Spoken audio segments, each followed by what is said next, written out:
Hello everybody, Jose Rodriguez back again. We're going to talk about cartridge chips. What is it that they are reporting? Two things primarily. They identify the color of the cartridge.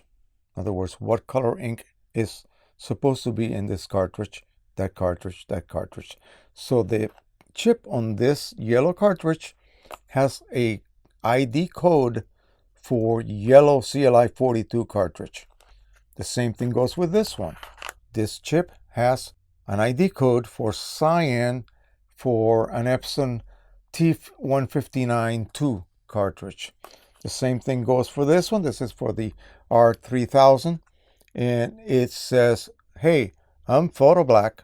Okay, don't mistake me for matte black.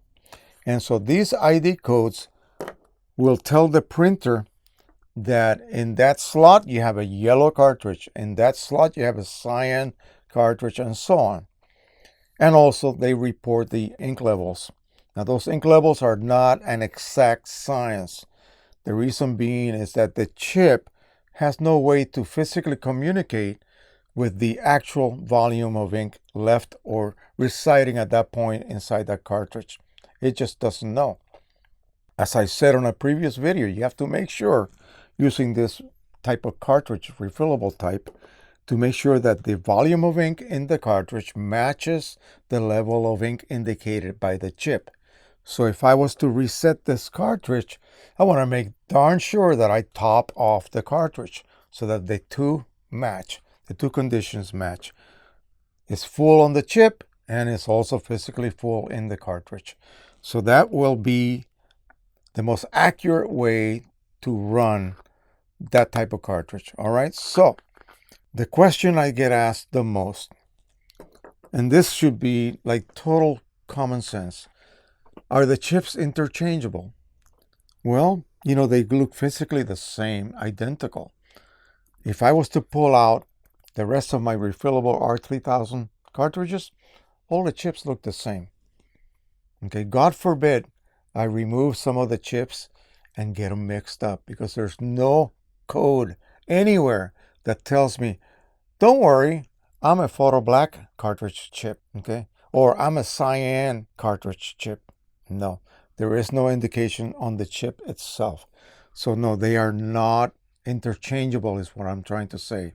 There is no way in God's green earth that a manufacturer is going to be able to produce interchangeable chips. It just cannot, because every printer expects to see a code, nothing to do with ink levels, but a code telling it that yes, that chip corresponds to a CLI 8 is what this is, okay, Canon cartridge, and it has to be yellow.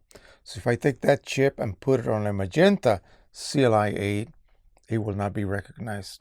And I put that cartridge in a magenta slot, it will not be accepted. Okay, so that's it. There is no interchangeability. Make sure that you remember that. Okay, it's almost every week I get asked that. They want to know if they can just, do I have to really buy individual chips for each cartridge when I need to exchange the chips, say they go bad or whatever? Yes, you do, especially in situations like the Pro 1 and this printer right here, where you have to actually buy chips to be able to use them. These are single-use chips. Every time your cartridge runs empty, according to the ink level by the chip, you remove that chip, you toss it, and you insert a new one.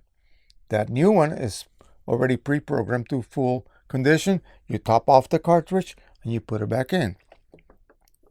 I cannot put another chip in this cartridge except for a photo black. I cannot put another chip in any of these cartridges except the one that is supposed to be matching that color. The same thing with the Pro 1. So the chips are color specific, position specific, pretty much everything specific. All right, remember that. Okay, they're not interchangeable. All right, that's enough for that. Thank you so much. Don't forget to subscribe and share and like. And until the next time, happy printing, everybody. Bye-bye.